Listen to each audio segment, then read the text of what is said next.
Okay, welcome everyone. We are playing Wield tonight on the Gauntlet. Wield is an RPG from a few years ago by John Wick and Gillian Fraser. My name is Donna, my pronouns are he, him, and I'll be running the game, taking the role of Fate tonight and for our next two sessions. And let's have our players introduce themselves and their Vashta, their artifacts, and the normal heroes that they'll be playing as well. So, Chris, do you want to go first? Sure. I'm Chris, he, him. 1 second. My artifact, my Vashta, is Lyrader's Touch. It's a delicate pair of gloves said to be carved from a single branch of Lyrader, part of the world tree many ages ago. And Lyrader's Touch wants to bring about the next harvest of the gods, the next cycle of civilization. Lyrader's Touch is wielded by Zinni Laren, who will be played by Gerwin, who is a knight that desires to become the best warrior of all time, and they are honest to a fault.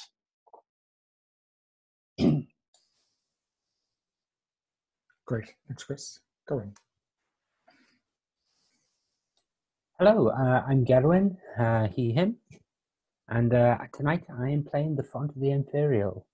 It's a altar much in the same manner as the Ark of the Covenant, the giant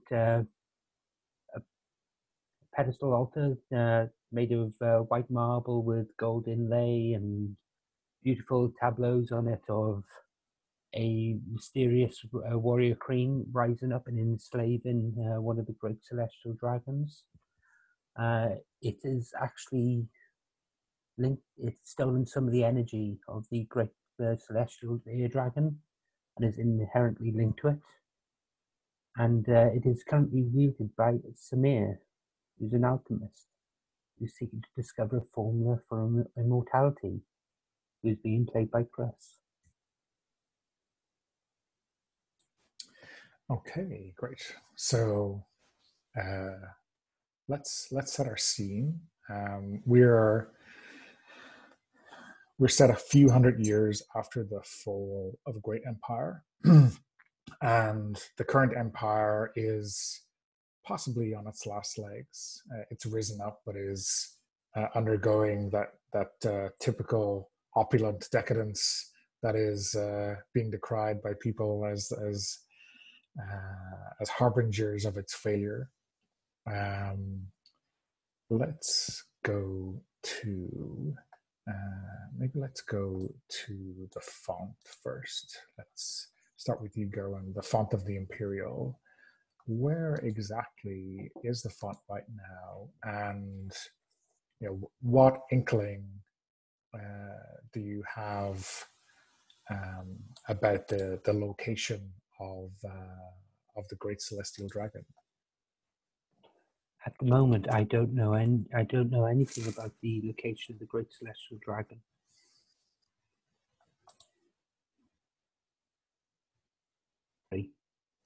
In fact, it is center place in Samir's laboratory.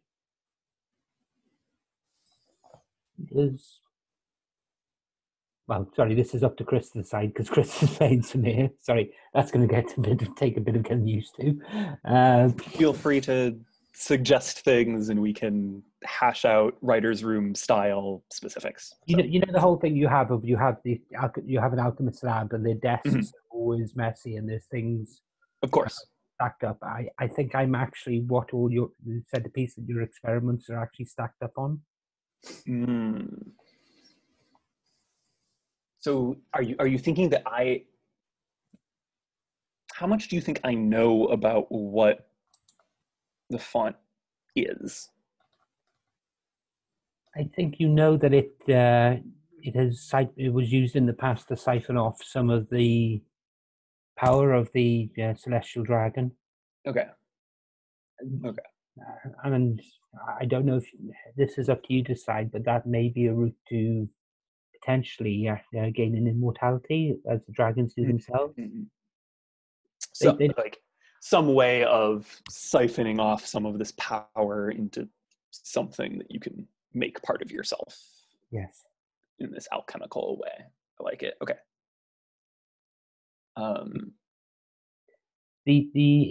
All the greater celestial beings tend to have a mortal vessel that comes into the world and bears their power. Those vessels are immortal. They do not age, but they can be killed. So there's that link there between potentially a way you may be able to get some of that power if you're interested. I think Samir is very, very interested.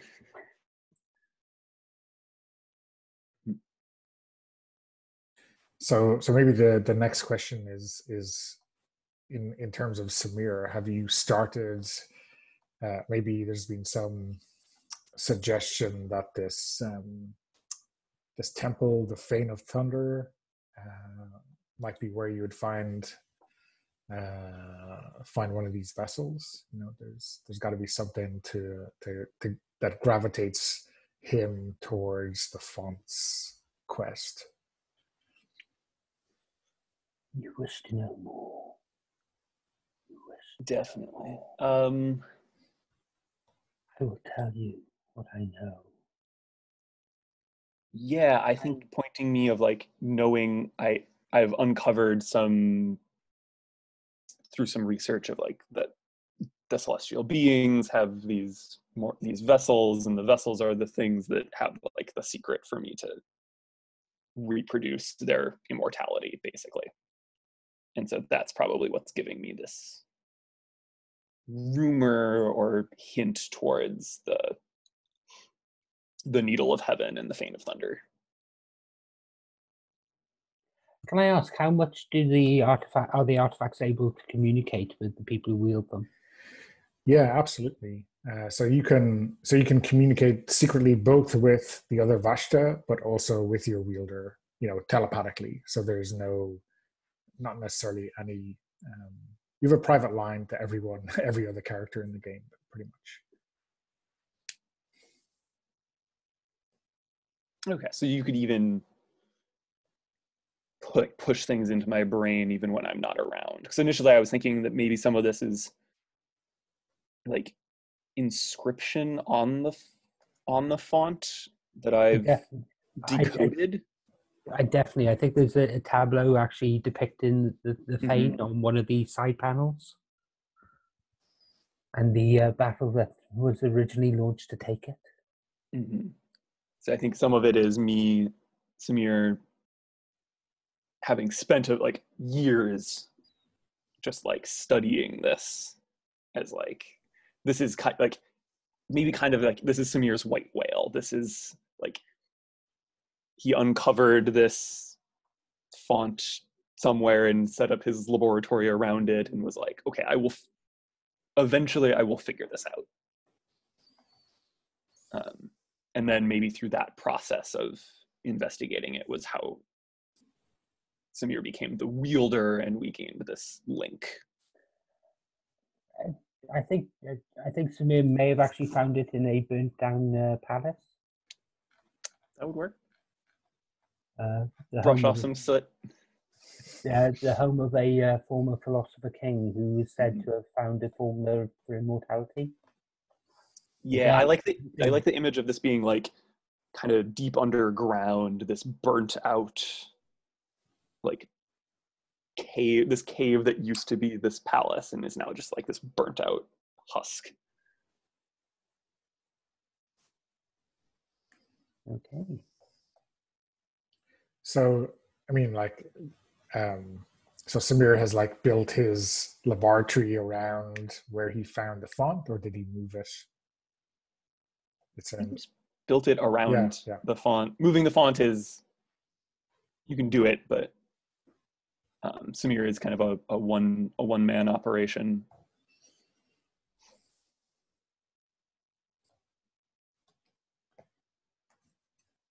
Okay. So, anything else we want to quickly establish in that first kind of seed,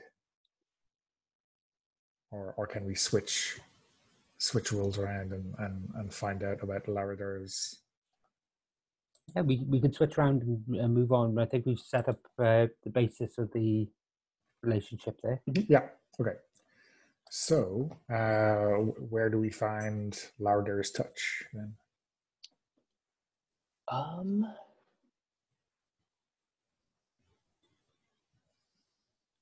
guess one thing that I didn't give a ton of thought to was what tends to happen to previous wielders. We know that one got struck by lightning, but I think that was longer ago.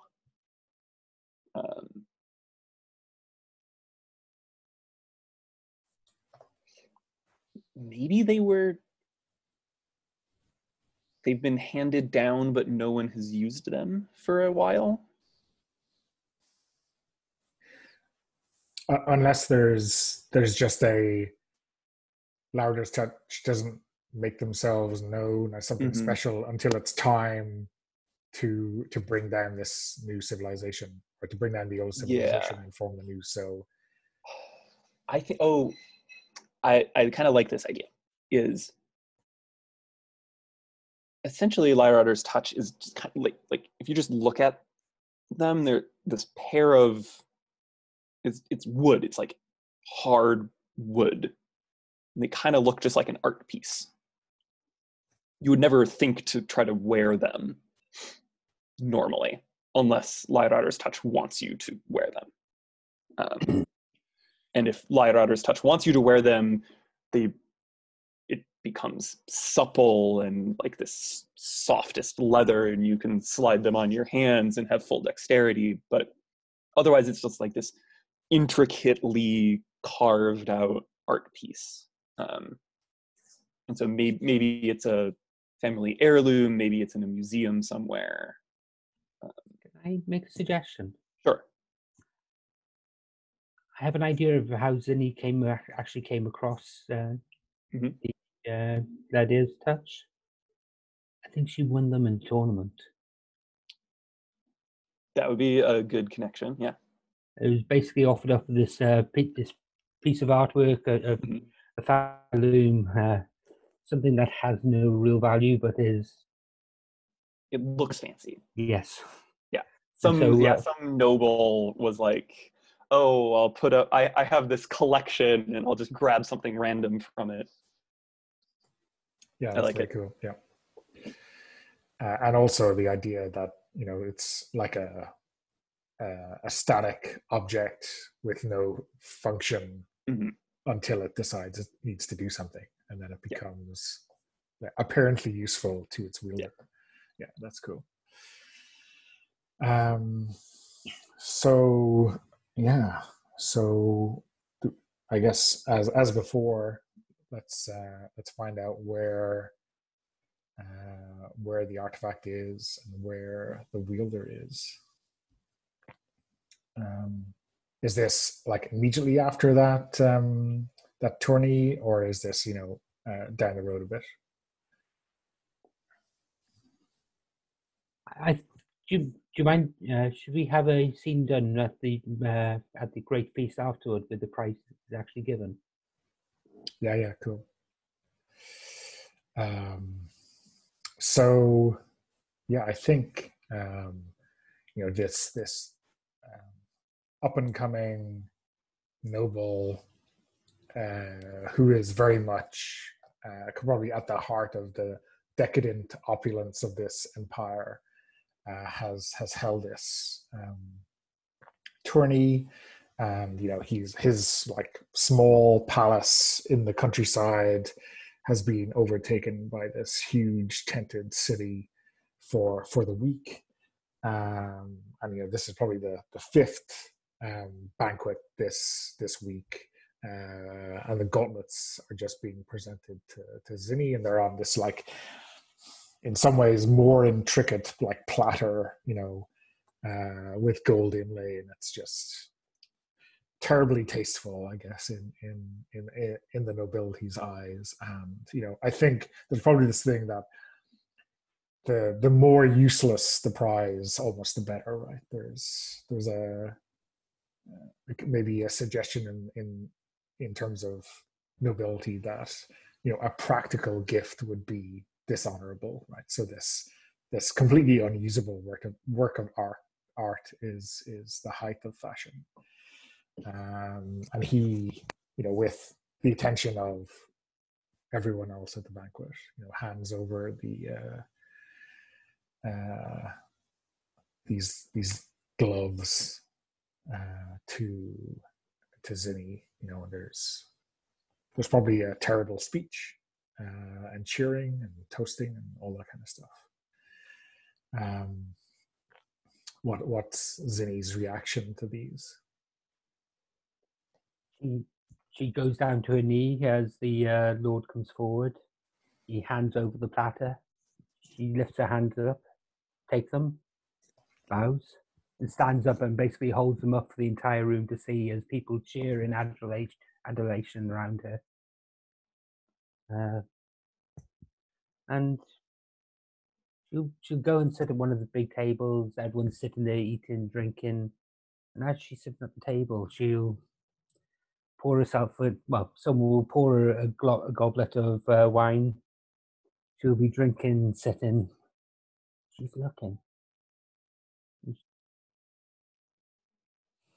she looks.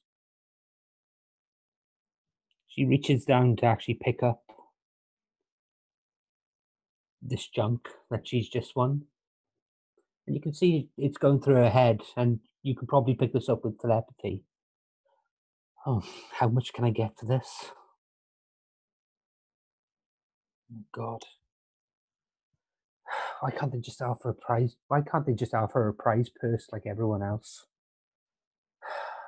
How am I supposed to feed myself with this? I think if you kind of like touch and actually like feel the glove between your fingers, it's soft, like lambskin, which is probably really surprising. But maybe it's like, oh, I've had one too many glasses of wine. She looks at her goblet.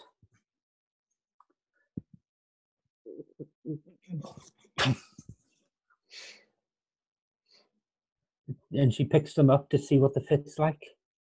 And she doesn't realize that these are supposed to be solid. And then she'll slowly pull one on and looks at it. And while she's doing this, I think the room goes silent around her and she doesn't actually realize.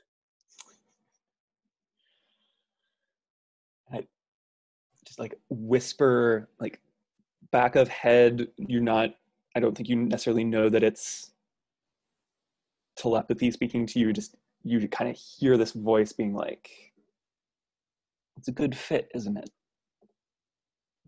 Aye, it is. And she'll say that out loud.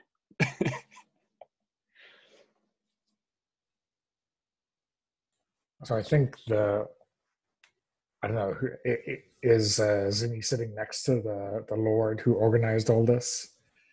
Yep, she's at the top table. Yeah, he is at the top table, and all the nobles and the higher ups and just the middle or the nobility are there. But so Lord Eldon, right, grabs at Zinni's hand and says, "What?" Like he like this is the first time he's ever publicly admitted to not knowing something, right? He's so shocked. What have you done? What's going on? What do you mean? Did you not see it there today, my lord? Did you not see the great? You have seen what I have done, surely. You have gifted me this prize, and it's a lovely thing it is. Soft and supple. It is a great prize, and I am very grateful for it. and she will slip on the other glove, Okay. doing it with her hands. And I think it's like you can almost see the cogs turning in his head. He's thinking, well, I can't just take them back now that I know they're something special, right? And maybe he's heard tales of the gloves before that he discounted as mere fairy tales or old wives' tales or whatever. But he nods like it's natural, and he says, "Well, enjoy your gift."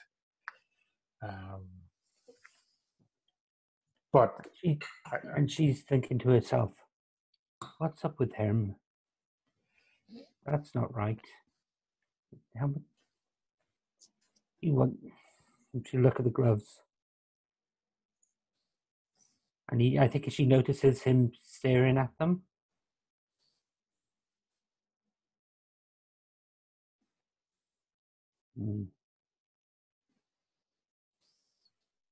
And she'll take them off and put them in her belt. And it's so I imagine it's like now that they are active, right? It's not like they go back to their solid wooden form. They're just like normal gloves now. Okay, cool. Anything else we want to get out of that scene? Or she's thinking she's on guard. I think she's on guard at the moment because I think she's seen that avaricious look in the Lord's eye, and I think she'll stand up and quietly leave the room while people aren't watching. Well, I think there's a lot of people watching her as she as she slinks out, and the question is, does anyone follow? I think the kind of man Lord Eldon is, he wouldn't dare do anything on his property, so maybe when she has left this place properly, officially, then they might make a move, but not till then. Okay, cool. So let's switch back to the font. So we can time skip. We can do anything we want with this. I think it might be most interesting to see a moment when the font starts to give Samir power. Okay. Yeah. So, Samir, one of the great things, sorry, not Samir, Chris, one of the great things alchemists are known for are the lack of eyebrows. And the reason they lack eyebrows is things tend to explode around them. What experiment have you done as Samir that has gone dramatically wrong? And what has been damaged in the process? What priceless thing that you can't replace has been damaged?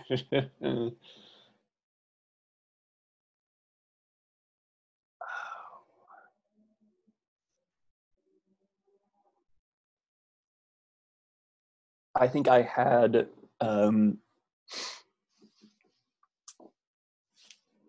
a necklace with a wooden carved figurine on it. Kind of this like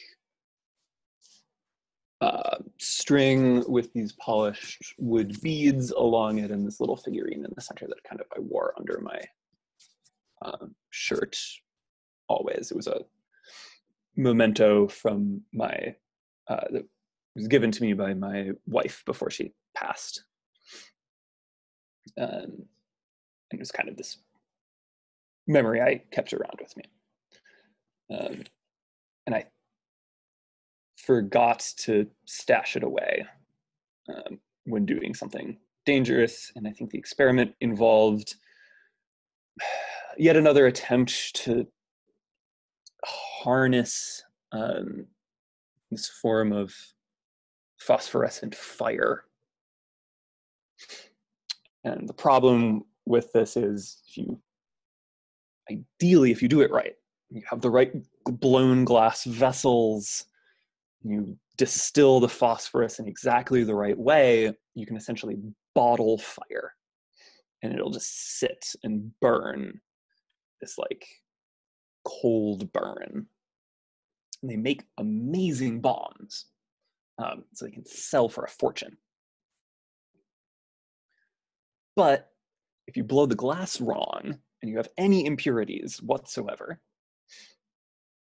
the air will get in, it'll leak, it'll start bubbling up, and it'll just explode phosphorescent fire everywhere. And so my face is all like, I have this burn across one cheek, and my shirt is all like covered in like, it's like the little like flakes of ember. Like I've patted myself down to get the fire, but there's still like embers all over my shirt. And the string that had the beads and the ornament on it snapped from the fire. And it's just scattered across the floor, smoldering.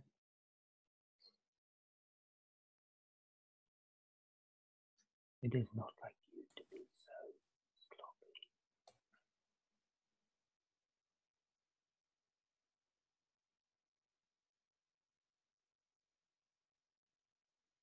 Mistakes You were happen. so close.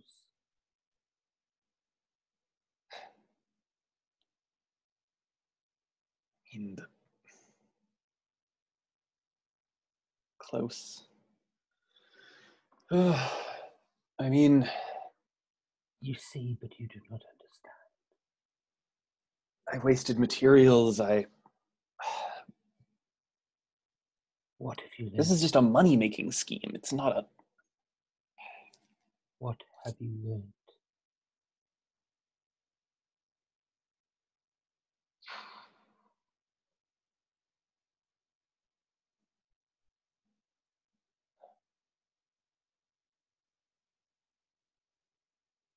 If you have learned anything from this, then it is not a waste of materials. The perfection of the mind and the perfection of the spirit are the path to enlightenment.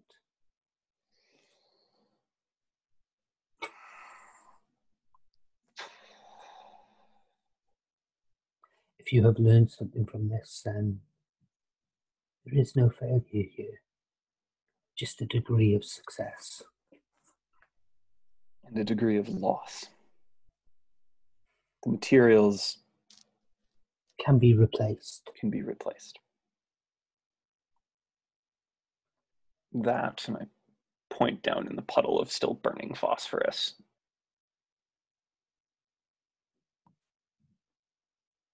There's no replacement. Are you sure?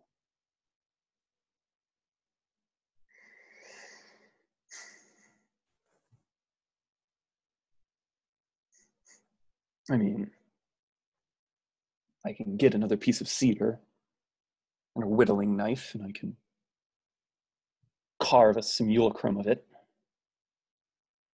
That's not a replacement. You think of such temporal things. Yes. Yes. Like, at this point, I'm like speaking out loud to the room. I'm like, yes. You I'm need human. to have faith. You need to have faith. Faith.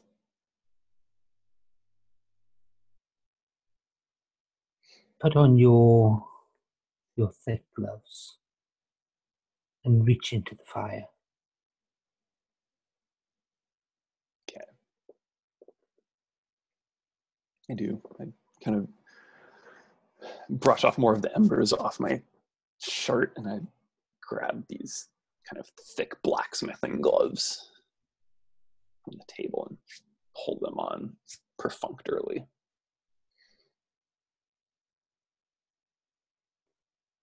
And as you reach into the fire, you grab the charred remains of the necklace and pull it back, pull your hand out. But as you open your hand up, the necklace is as if it's new.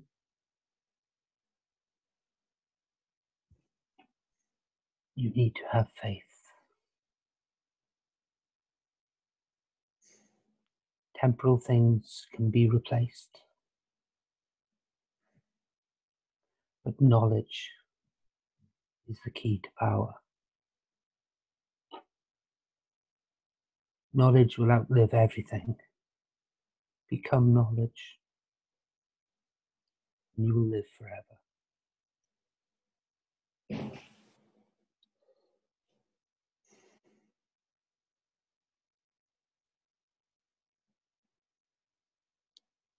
Kind of just hold it to my chest.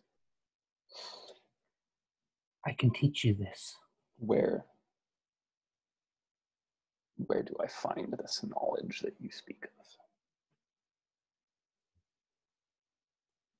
There are many books of ancient philosophy, of practical magics, hidden on a mountain peak far from here. I cannot travel there myself. But will Give you reach? a little chuckle. But if you will reach into the fire, and if you have faith, then you may learn something.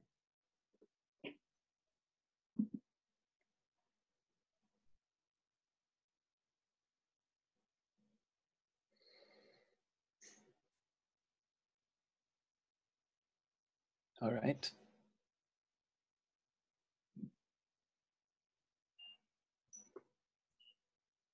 I'll take you up on that.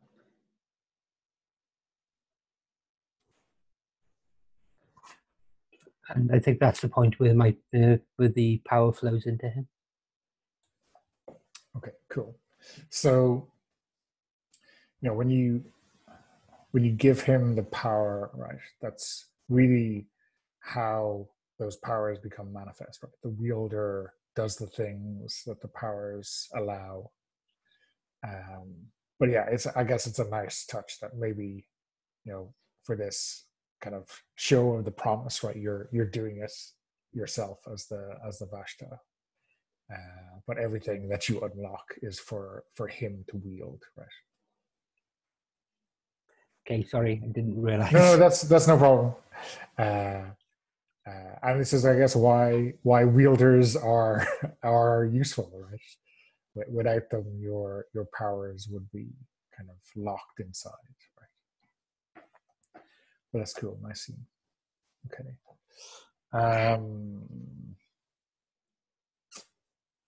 Anything else we want to do in that? No, I think that was a pretty complete scene. Yeah, cool. Okay. So let's go back to Laradar's touch.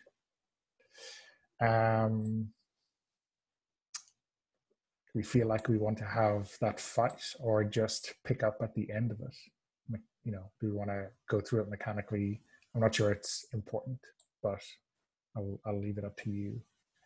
I'm happy to just cut to the aftermath, and let's find out. Yeah, I'm happy to cut to the aftermath. Cool. Okay. So I think we here's my question.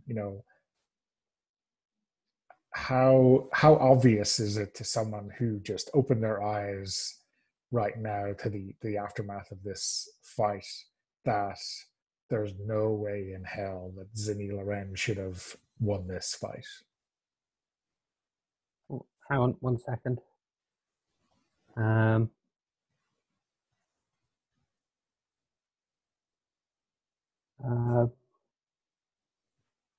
just looking at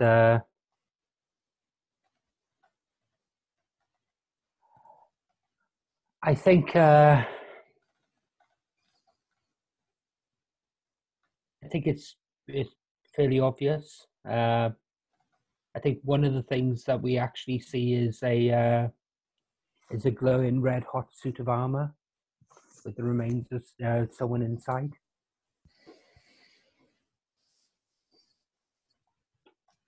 That's gotta hurt, huh? In fact, I think what happened was she'd been disarmed. She's down on the ground. He was the last one left. This big hulking knight raised his sword up, and she just reached out her hand, struck his breastplate, and it started to warm up. It started to glow hotter, hotter, hotter, and then there was just screaming. And I think it's the screaming, it's the actual echoes and the flashback to the screaming that we actually have when she wakes up the next morning. And I think that's the point where the scene kicks in. And actually, the fight is actually a flashback from her a nightmare that she's having.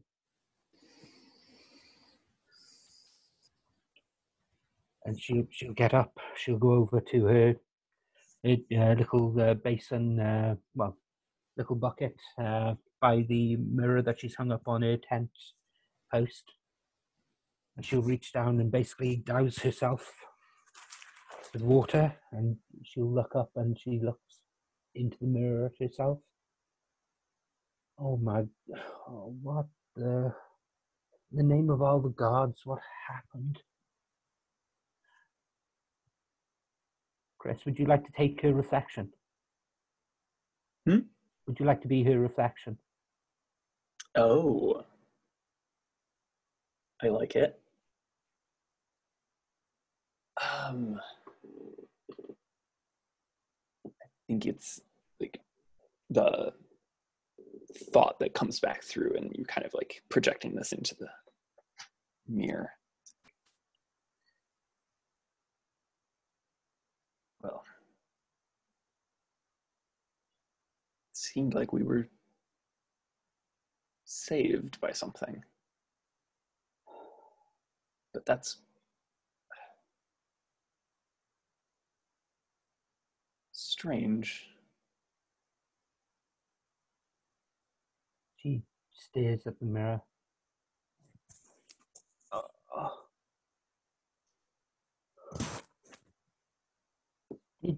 Did you just speak? What foul sorcery is this? Less spoke, more you heard. Don't think about it too much. What was that? And she looks at her hand. And I think there's actually a sooty... Her hand's just covered in soot. Actually, no, she wouldn't be, because she would have been wearing the gloves at the time, so... she just looks at the... I think they still smell. They smell like ash, basically. Smells like rendered animal fat. Mm. And she puts her hands in, she pours another thing of water into the bucket, and she starts scrubbing her hands. And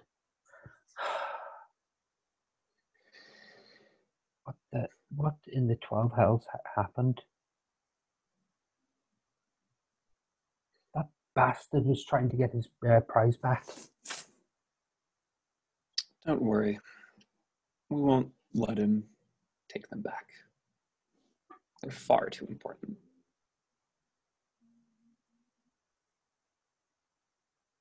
Got to do something about it. I can't stand for that. I mean, it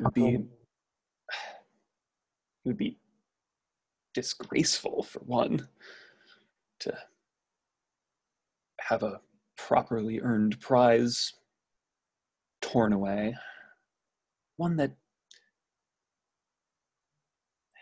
they seem like they just belong there, right? The fit, the feel. She looks at them. Did feel They right. were made for your hands.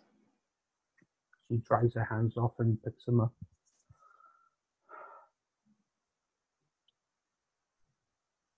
He needs to pay. That bastard needs to pay. He has no honor. That is not how you treat someone. He has no honor, but he also has no power, no fight. He sends thugs. He should have come himself. But you would never.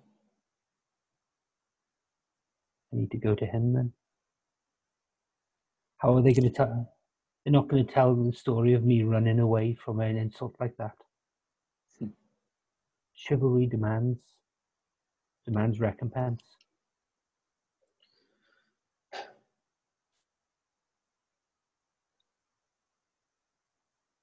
And she starts putting on her armor jacket, puts on the chain over it, and starts attaching all her armored cuirass and pauldrons and tassets and finally stops.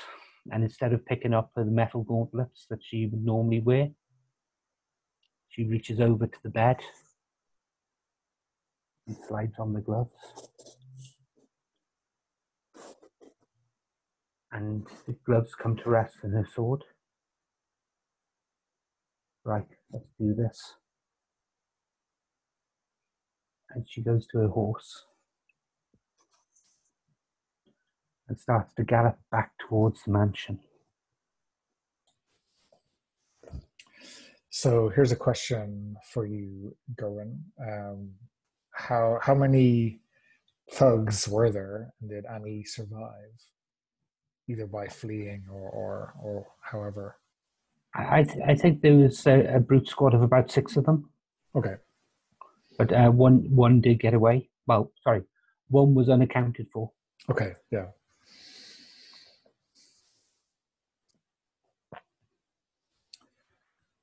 So I feel like I want to do that initial ride in and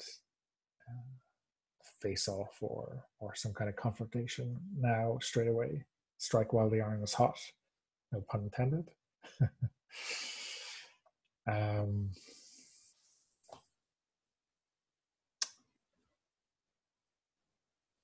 Yeah, I guess, it's, you'd left early, and then I guess there's like everything wouldn't have wrapped up then. So maybe everyone here is still more or less hungover, maybe some people are breaking down their tents and moving on. I think there might be one of your competitors, maybe a knight you unhorsed in the final round of the tourney. Getting almost ready to leave, and he looks like he's got a bit of a hangover himself. Maybe he was drowning his sorrows. This guy's name is it's Rickard.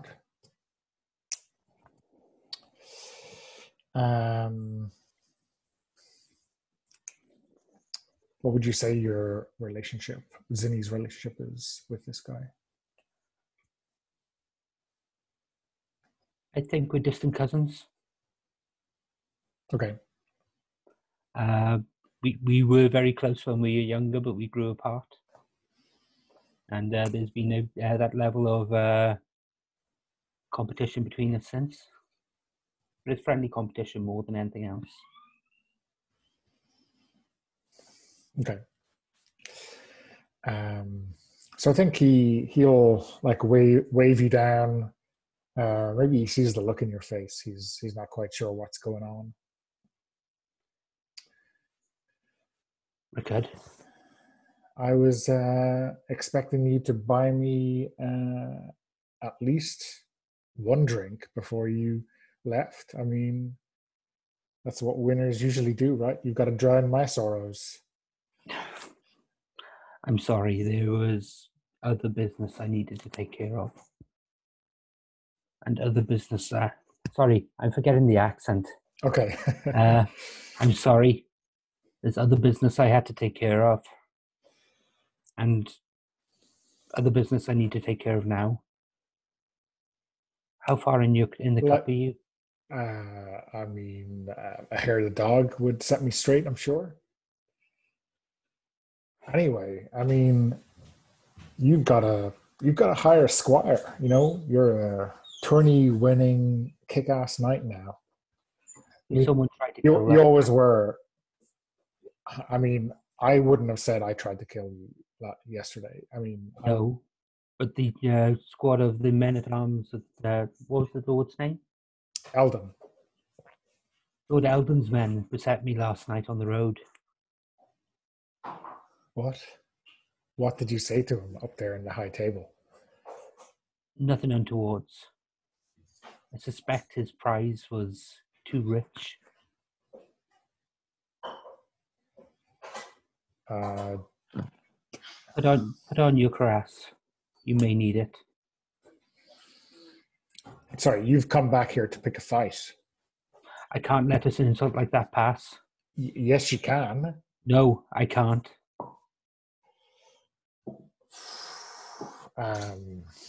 If he is going to fight me, he should fight me himself. Not fight like a coward. He's gonna fight. I am a knight. I may not have earned my title yet, but no one is going to say that I run from these things. And an insult like that cannot be borne. No one's going to say anything because he's not going to let anyone know that he tried to assassinate you after giving you a prize. You just like walk away and don't bite the hand that feeds you. People need to learn that they can't betray me. And I think he's learned that because you killed 5 of his guys. But if he does it to me, who else will he do it to? An evil like that cannot be borne. That implies a weakness of character that is not fitting for a lord of the high table. How do you think these guys get their position? But it shouldn't be like that. Yeah, and listen. And maybe if they're a bit more afraid, it wouldn't be. Maybe if occasionally when they did this stuff. Sorry, Chris, you were back. No, I was just say, I think you the voice in the back of your head is like, they are all corrupt, but the root of it runs much deeper.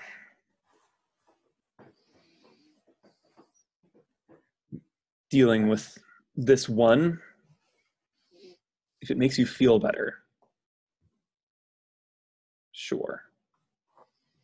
If you want to solve it, let it go.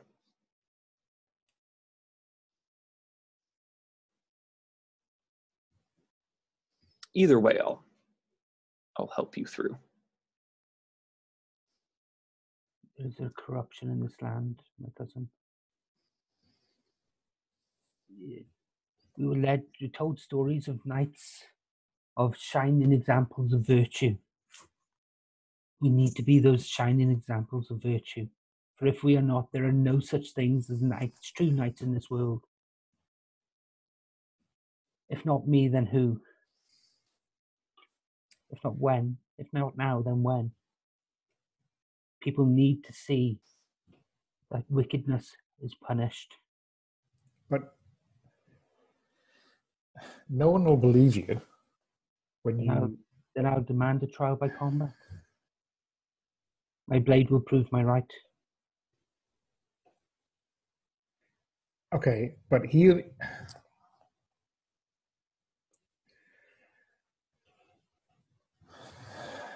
Sorry, they're arguing next door. No. Okay. Well, so like Rickard is all like, I don't know how many times in the past as kids or squires he has tried to talk you down off a ledge, and this is nothing new, right? He, Zinni will go straight for what she wants, right? Cannot, no self-censorship in a kind of a self-interested way, right? That's how he sees her. So he sighs and he, picks up his cuirass and gets back into his array. And I think in like the reason he's serious about fighting is he doesn't take out the sword, he takes out his warhammer, right? And he's like he's serious about the kind of people whose ass he's going to have to kick. Okay, what's Laria's touch like? What's the kind of internal thought process for this? Is this not what you wanted, or is this maybe the spark that will become the conflagration? I think it's more the latter. It's this. Okay. I did pick someone who has some drive. I didn't choose wrong.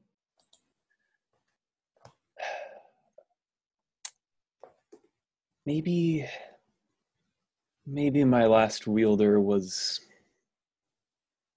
too careful, too pensive, too much planning, not enough doing.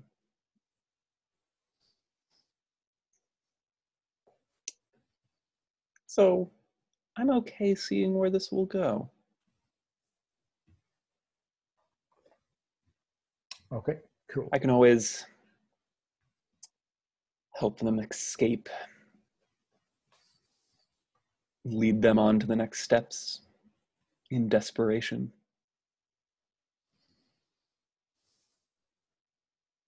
Okay.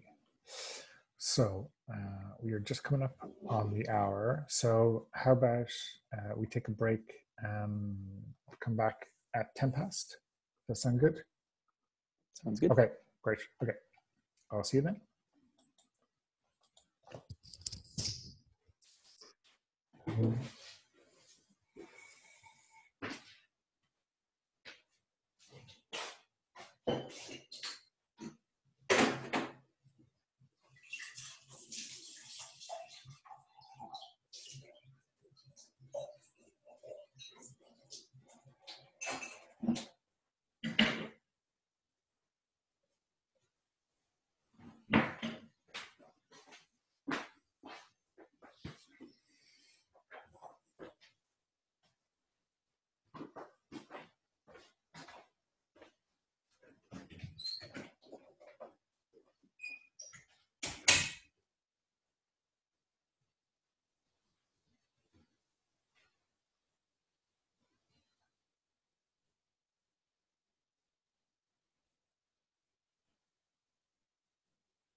Okay, so when last we left the font and Samir, I think, was there a planned journey to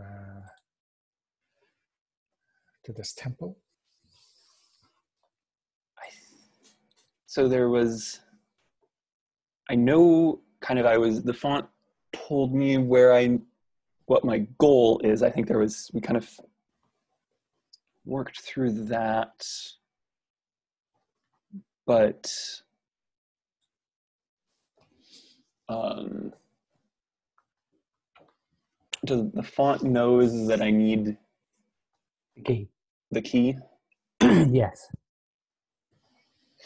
And so there's that step first. Okay, so I'm presuming that the font knows what the key is, right? But maybe not where it is. Is that? I think the reading key that is right? a magical amulet.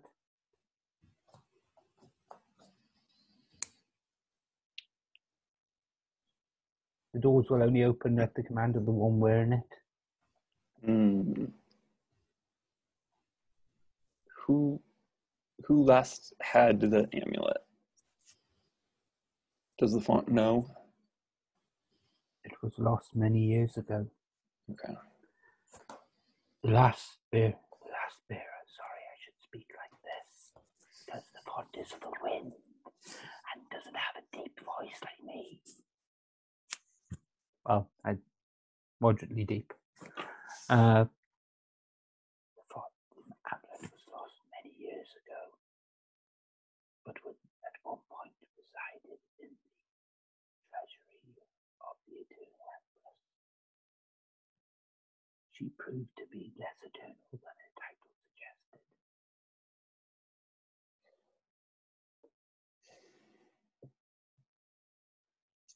But there must surely be records. They may not know its power, but it is an item of worth. I guess I can always make another trip to the archives. I've certainly done that enough. Do you lately. have any coins of the Old Kingdom? Any what? Do you have any coins of the Old Kingdom?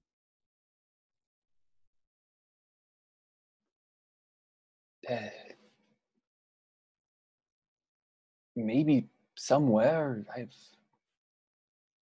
all sorts of old knickknacks. If you find one, you will see her wearing it in her bust upon the coin.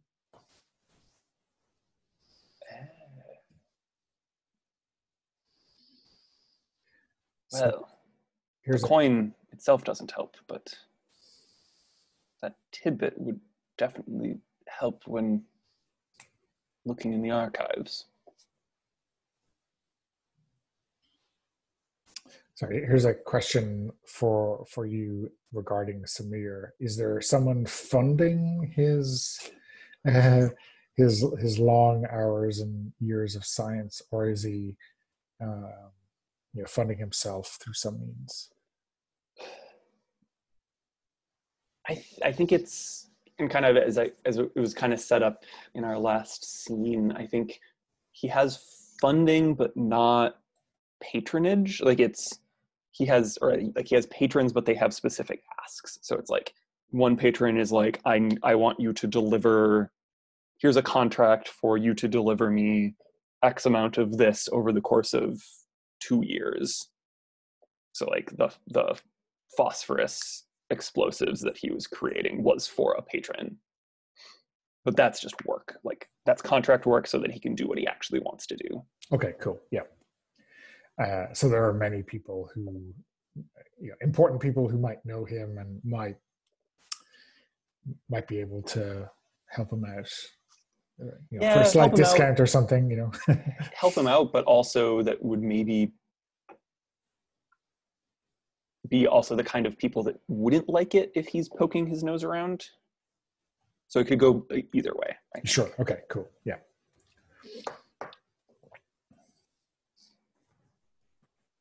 Yeah, so I think Samir is like, I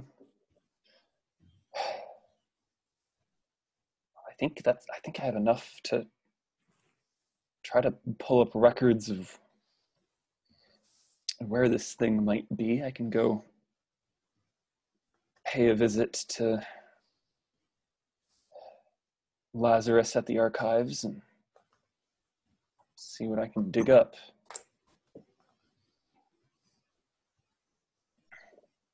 Are you gonna whisper in my ear the entire time? Oh, yes. All right. I will tell you many things, and I will answer any question you have, Master. I raise an eyebrow at that a little, but I don't say anything. Oh, no, that's how it addresses you. Mm-hmm. It's still off-putting. I wonder if this is a good opportunity to dust off the mechanics and to view this as a difficult task. Yes. I think not whether you can find, a kind of a history of the amulet, because that seems like something we want to happen anyway, but maybe of going unnoticed by the kind of people who pay attention to this kind of thing around. So when you overcome an obstacle, you're going to roll 2 six-sided dice regardless, and then you will get bonus d6 for if your background comes into play, if one of your personality traits comes into play. At the moment, each of the heroes only has 1, but they can gain more over time. If your destiny comes into play, and then also if you have equipment that would help you with the task, you get a bonus die. I should.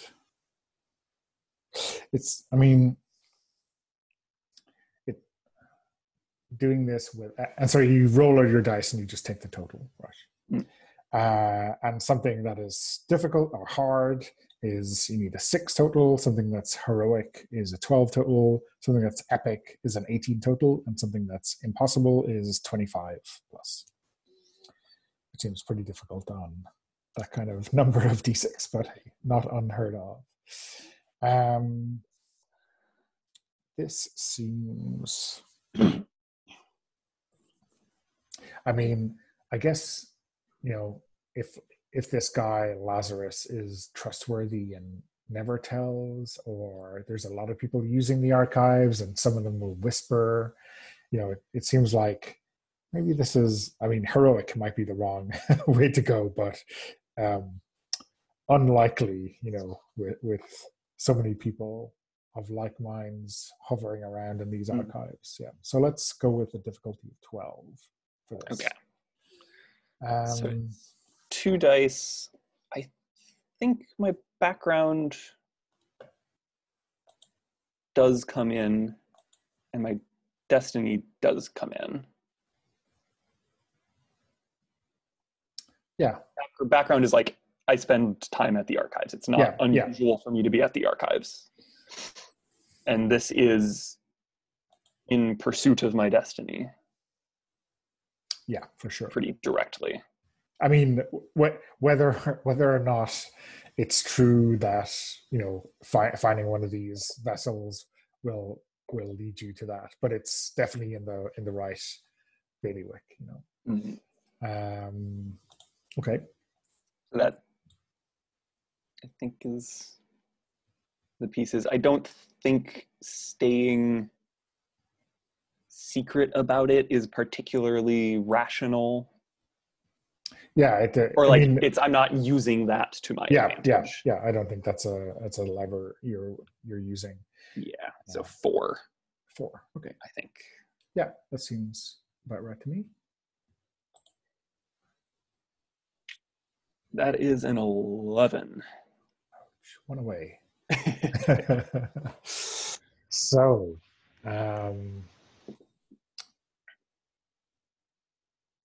yeah, so I think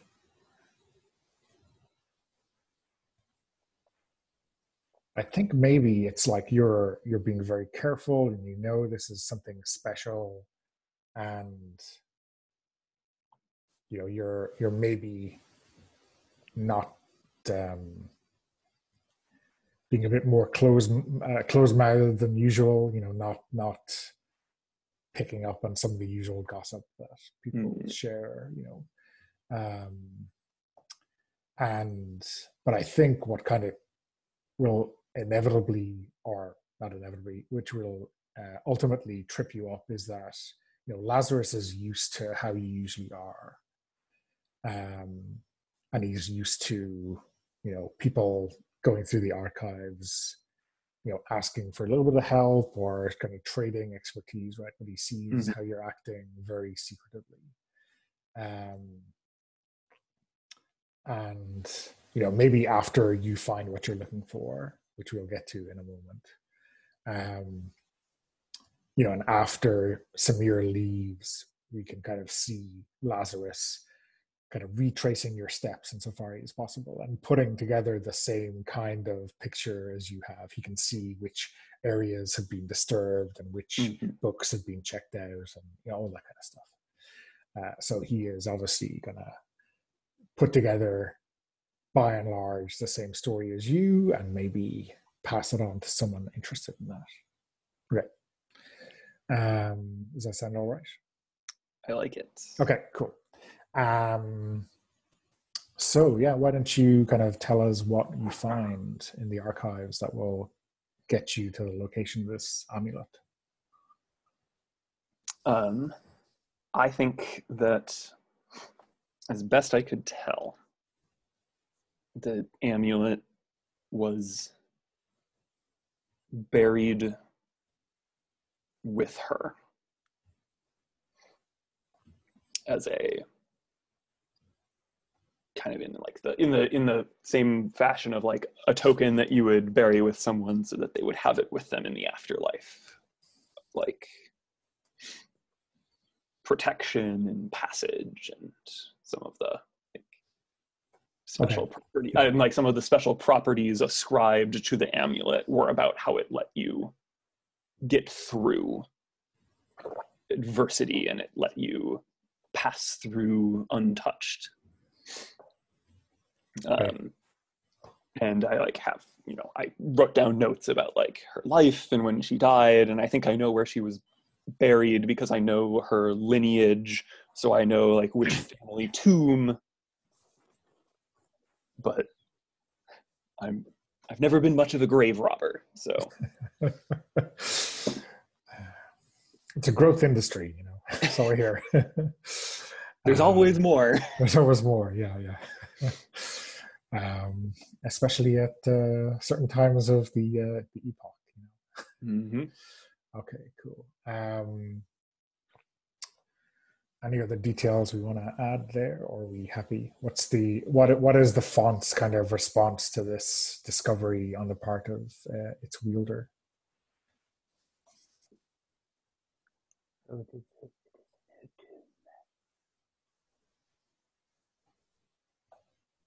Can you speak up? Sorry, I'm so used the to effect is good. It's I'm so used to having my snowball around and yeah. So it is in her tomb then. Yes. Unfortunately, or fortunately, it means we know where it is. It is dangerous to walk there. The tomb of the royal line were often fitted with traps to deter those who would enter, and great curses were placed upon them.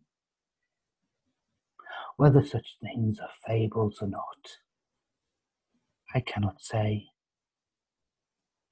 but you should not do this alone.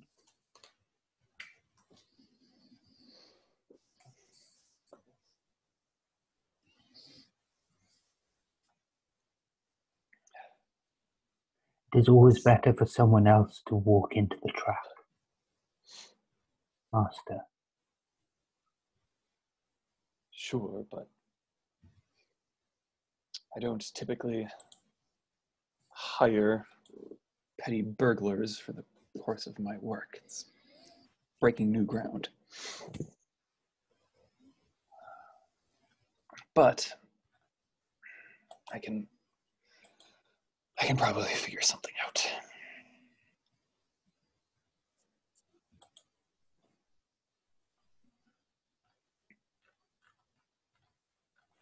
Are there any you trust?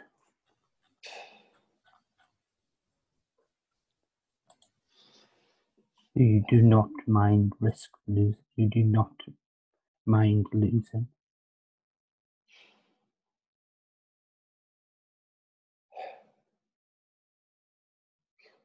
None that come to mind for dealing with traps, curses.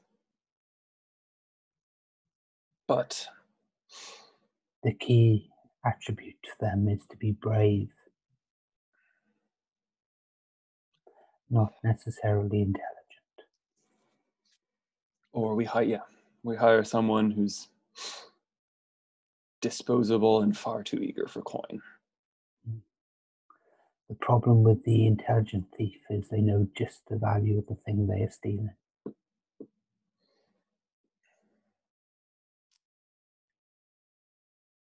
It is a difficult balancing act. Very. But as ever, Master, I will help you.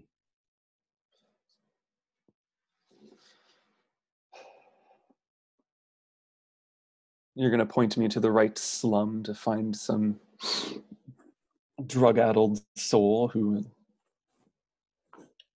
we leave die in the depths of the tomb. No, but I will carry your words to them so they come to you.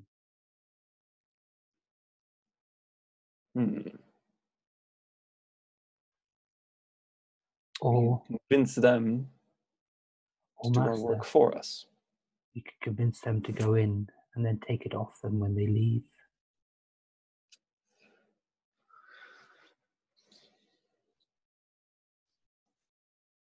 Clever. If it works, then we never have to be seen entering or leaving the place at all ourselves.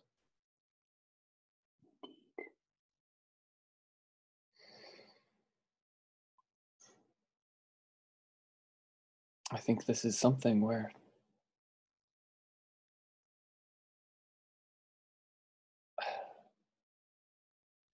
I'm hesitant to say I would have to cede my confidence to you and let you lead. Master, I am powerless, I am but a servant. I am words and thoughts. I merely obey where you lead. I can suggest and counsel, but it is your will that makes it happen.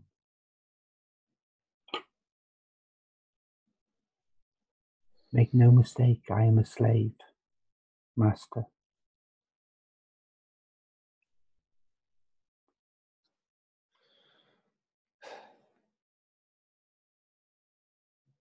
But a slave to your will. But a slave with good ideas. And They are potentially the means of carrying them out. I will whisper your words into the ears of thieves of the city, the thieves of nearby towns. They will hear your words as they sleep. Perchance they will think your words their own.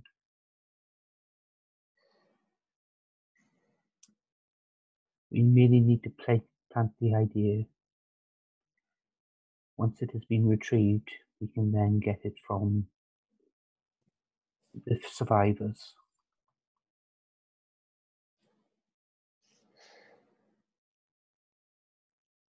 It's worth a shot. I glance over my shoulders to make sure that I'm not being followed back, I will draft up exactly what to say to convince them. And then we'll send it out tonight on the wind. As you The wish, whispers. Master.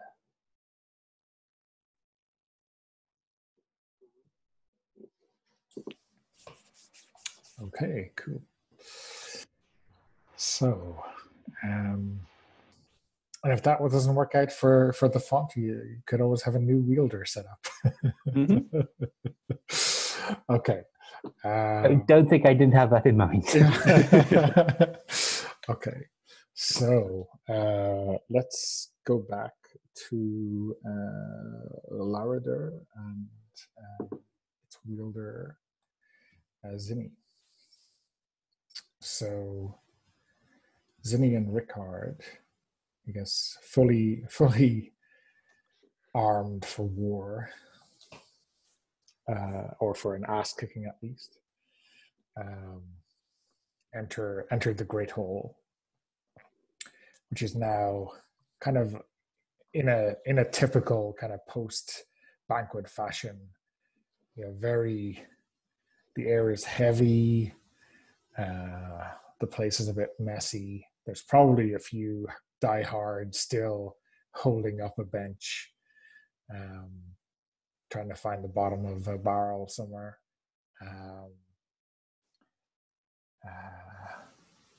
This is probably not where you're likely to find Lord Eldon, but certainly there'll be someone here who can, some kind of steward who will be able to lead you directly to him.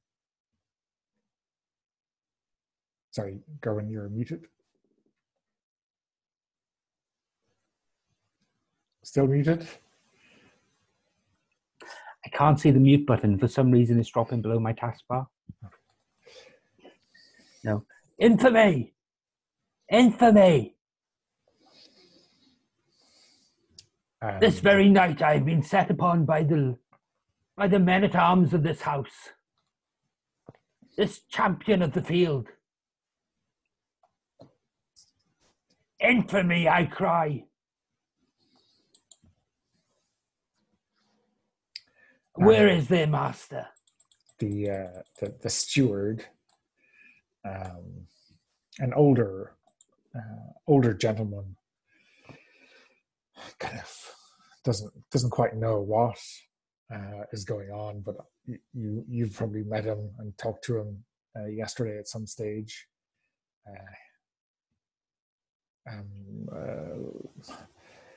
Lady Lorraine, I thought you had left last night. I didn't expect to see you again. No, I suppose you didn't, and neither did your lord. Where is he? Well, indeed, it shall be some time before we hold another. Where is he? Another tourney. He is in council at the moment.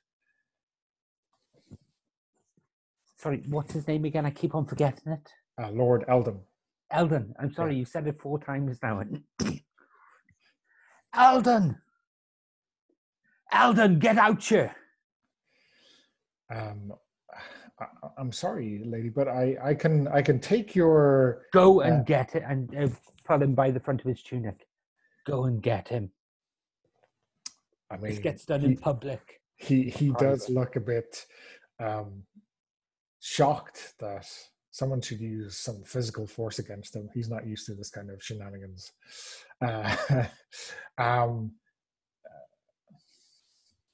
I think he kind of looks around kind of haplessly, and maybe a man-at-arms or two, and maybe one of the guys from last night who survived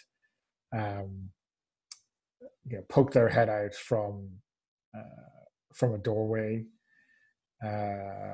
And have you ever seen that scene from Rome on the first episode of season 2 where Mark Antony goes to the house of Brutus?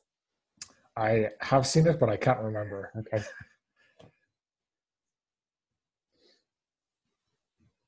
I turn and look at him. You! And I basically start running him down. Okay. So yeah, I think the guy who wasn't there last night, kind of steps forward and makes some space and draws his sword. The guy who does recognize you, just in a, I think, Count Rugen-esque manner, kind of squares up a little bit and then just turns tail and runs. he he's seen you in action, and no, he's going to retire to the country, I think. Okay. I check. Well, I've got to get through the guy in front of him first. So I think that's just a case of punching him in the face as I come up to him, and knocking him to the ground and going through him and out. Yeah, so I think certainly there is. There's a bit of a scuffle. It's not like you steamroll him, but between you and your cousin, yeah, it's you probably chuck him off the stairs and into a trestle table, and we won't see much more of him in this scene. And I think I chase the other guy out into the rose garden. Okay, yeah. And he's trying to get away from me. I think he's maybe like he is going for the stables, right? He is trying to get away. And as he tries to get away, one of the vines from the roses wraps itself around his leg. Okay, cool. So this is the plant power.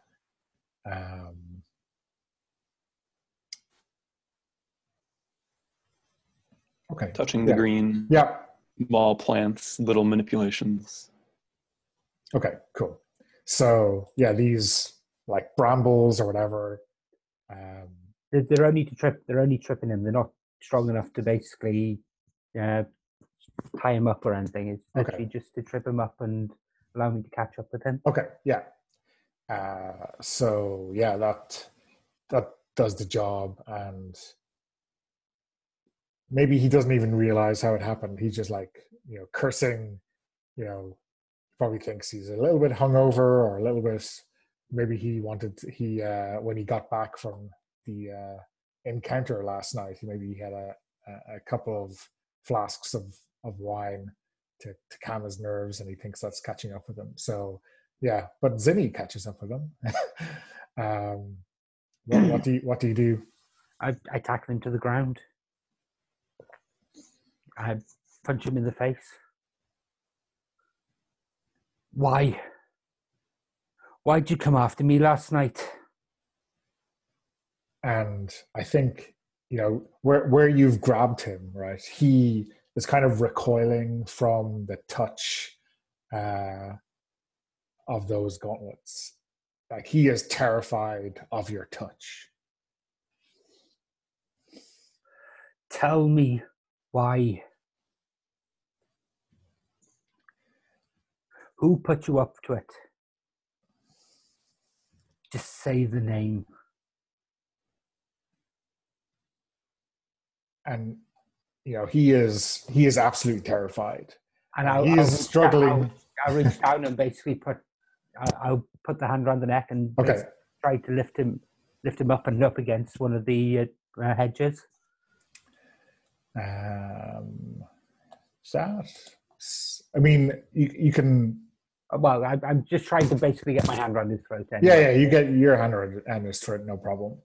And he, okay, I'll tell you, it was my lord. He knows that those gloves are something special. He didn't tell me what, but he wanted them back. I'll look to Rickard. You believe me now? I believed you before. I just said no one else would. Right. Let's go speak to the other knights. You're not going to kill this guy? I need a witness. Okay. So he, with you, kind of grabs him and pulls him up off the ground. And you know the Tawny Field where they had that tent city? Yeah. I'm going to go down there and start making a commotion and try and get the attention of the other knights. Okay.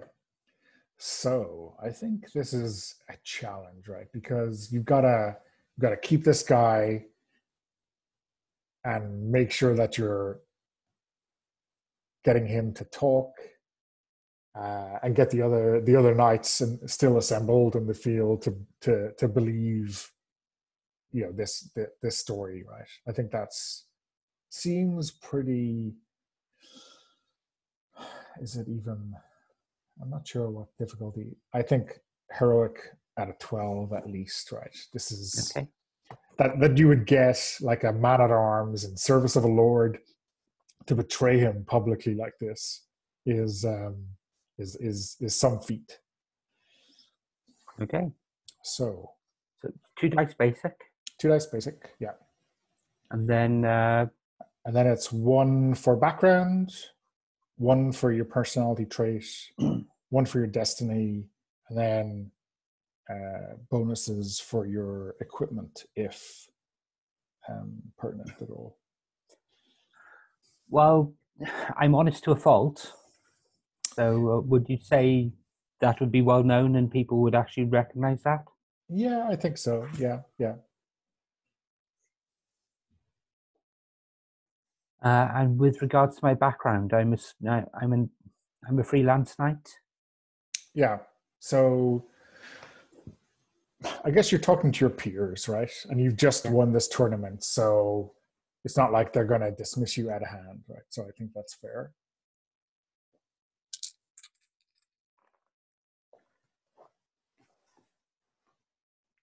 Oh my!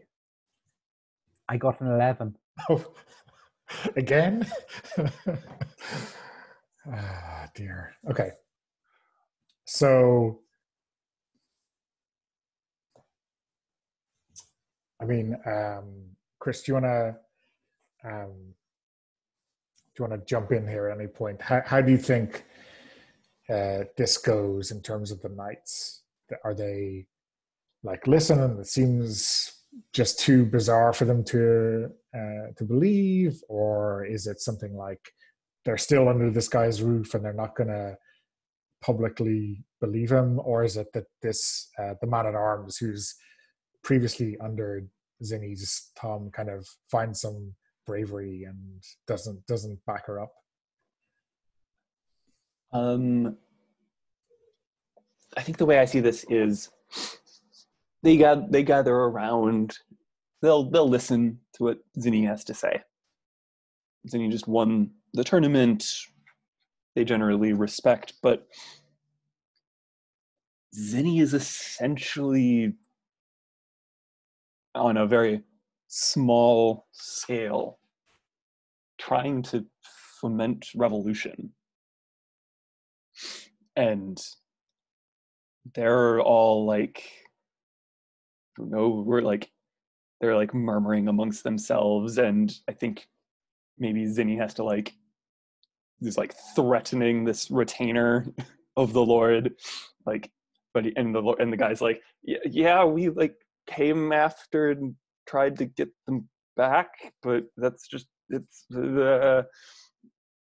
they're all murmuring amongst themselves, and they're like this is, and one of them I think just comes up and is like,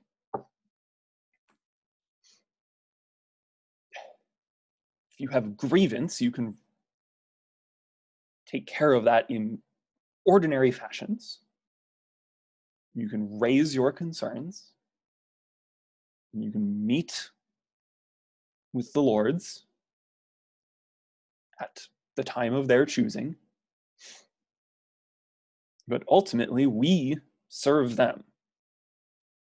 And it is by their grace that we are given horses and meals and land to raise our families and have prosperity during times of peace. And you'd ask us to throw all of that away for a pair of dingy old gloves. He was willing to kill me for these gloves. What would have happened to you if you had won?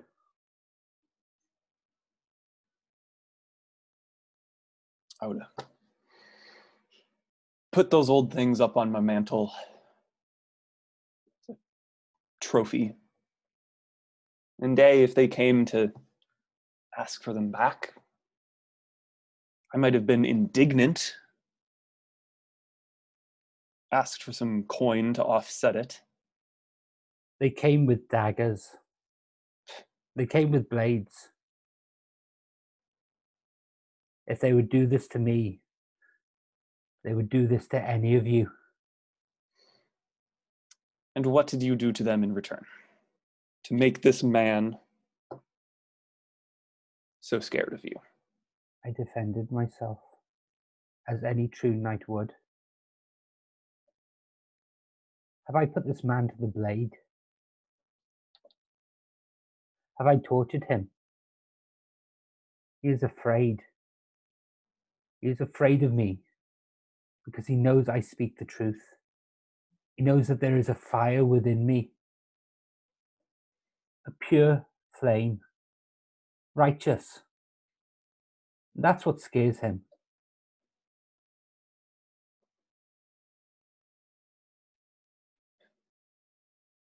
But We are all sworn knights of this land.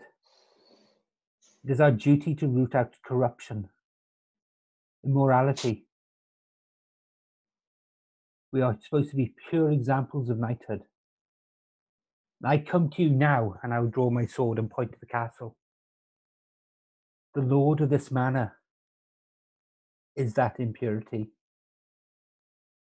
The lord of this manor did not challenge me or ask me. He sent assassins with blades to kill me on the road. If you will not stand with me, then I will punish him myself. With the gods as my witness, I will bring their righteous vengeance on him. And I'll turn round and leave and go straight up to the manor. So I think when you point your sword at the manor, there's a rattling of a carriage coming out of the gates, and Lurther is instantly aware of a sigil on the side of the carriage as being of one Ratatosk.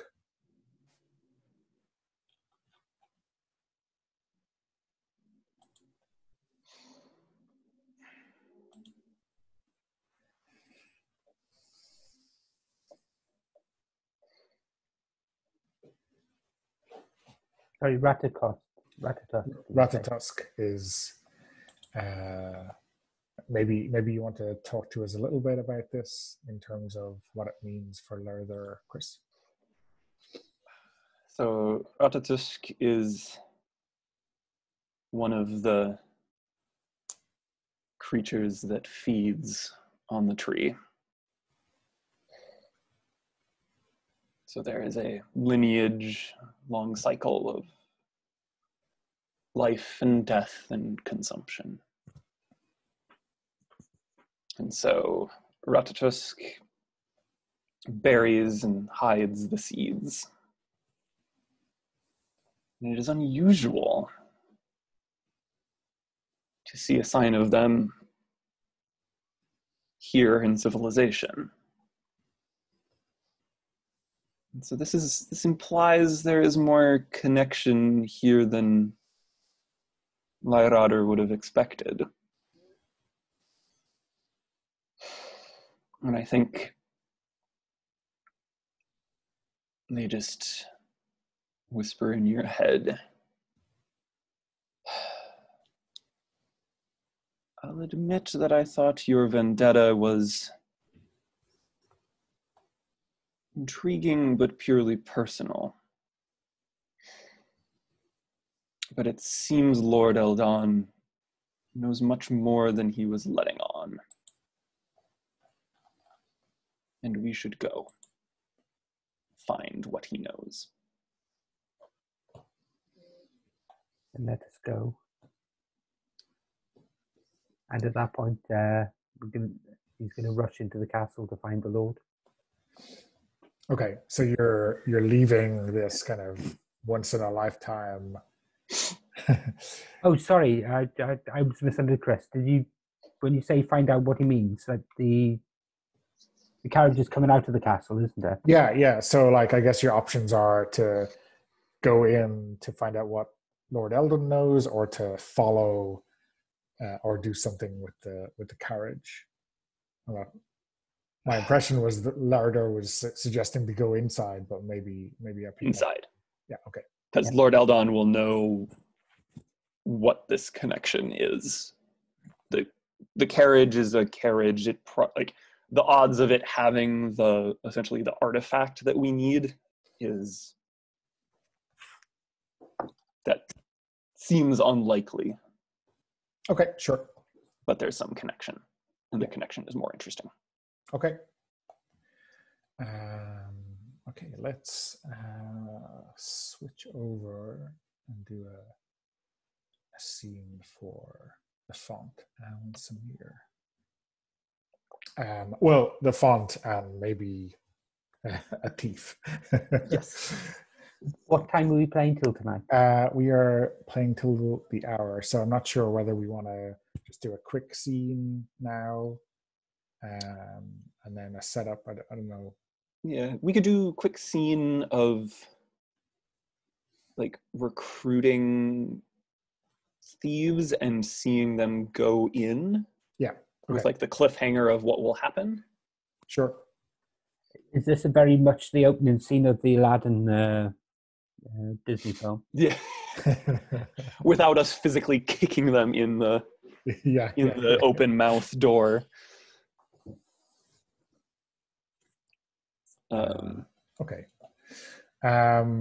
So there, as in all things, there is a thief in the heroes list. So let's use her.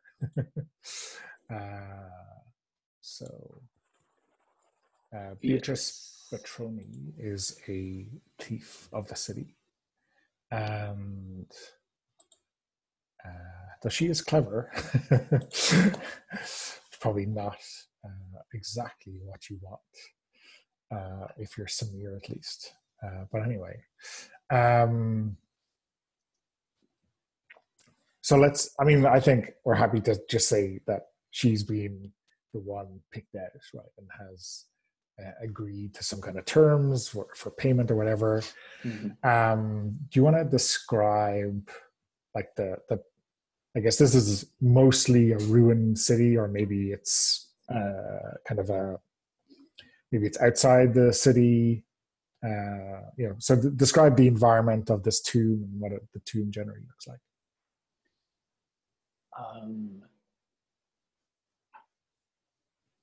I think this is outside the city, but kind of deep in this canyon, kind of way down, like almost as though the earth had opened up and swallowed this part of the old city. And at the bottom of the canyon, you just see all of these shattered tombstones, kind of worn down with time, and the sands kind of blasting over the text, so you can't really read anything on it. But there's one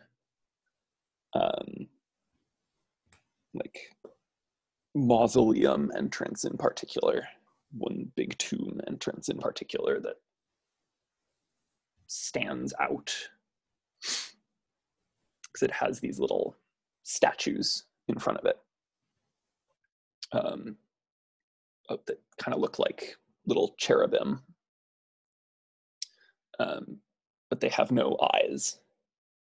Their faces are completely smooth.